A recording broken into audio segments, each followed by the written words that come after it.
और आज महारथी स्टॉक बताने के लिए हमारे साथ एसबीआई कैपिटल सिक्योरिटीज से सनी अग्रवाल जुड़ चुके हैं। Sunny, good morning. बताइए आज कौन सा स्टॉक आपके रडार पे है?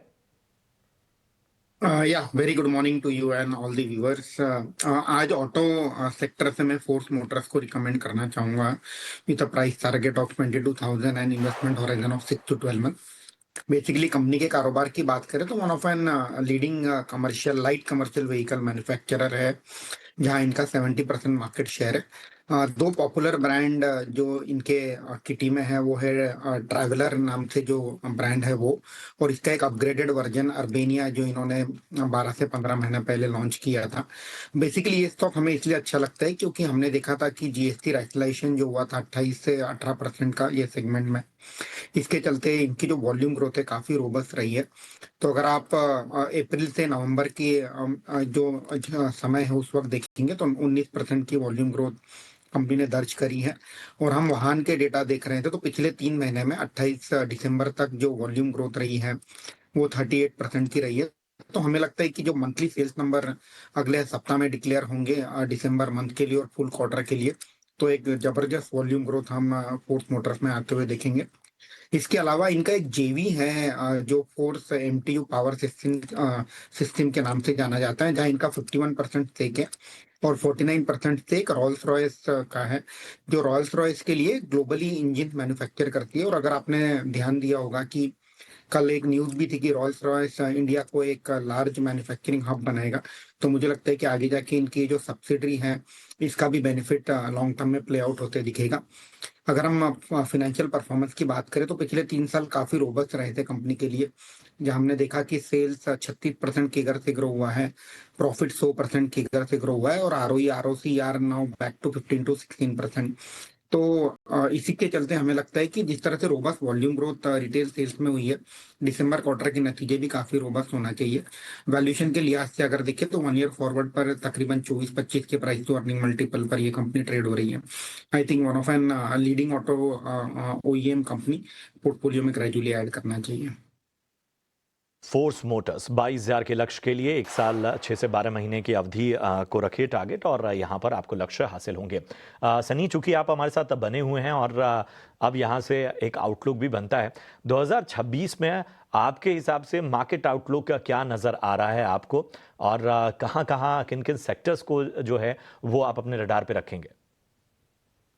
आई थिंक 2026 रिलेटिवली बेहतर लगता है 2025 के सामने, क्योंकि जितने भी जो बड़े हर्डल थे जो मार्केट में हम कॉमनली डिस्कस करते हैं, जैसे अर्निंग ग्रोथ की जो बात की जाती है, वो कहीं ना कहीं हमने देखा था कि पिछले 4-5 क्वार्टर से कहीं ना कहीं सिंगल डिजिट अर्निंग ग्रोथ रही थी, और लगता है कि आने वाले 8 से 10 क्वार्टर अब double digit earning growth Nifty 50 company और अक्रॉस द ब्रॉडर यूनिवर्स भी देखने मिलेगा।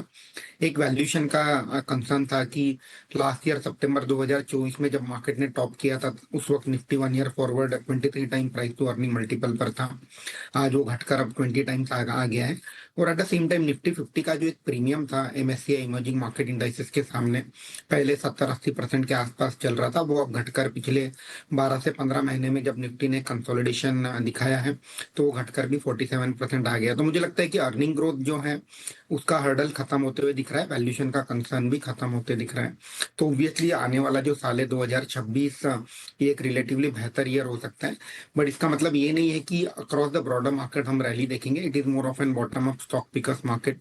तो अल्टीमेटली ऐसे कुछ चुनिंदा सेक्टर और कुछ कंपनीज हैं जहां आने वाले 8 से 10 क्वार्टर में एक हेल्दी अर्निंग ग्रोथ देखेंगे।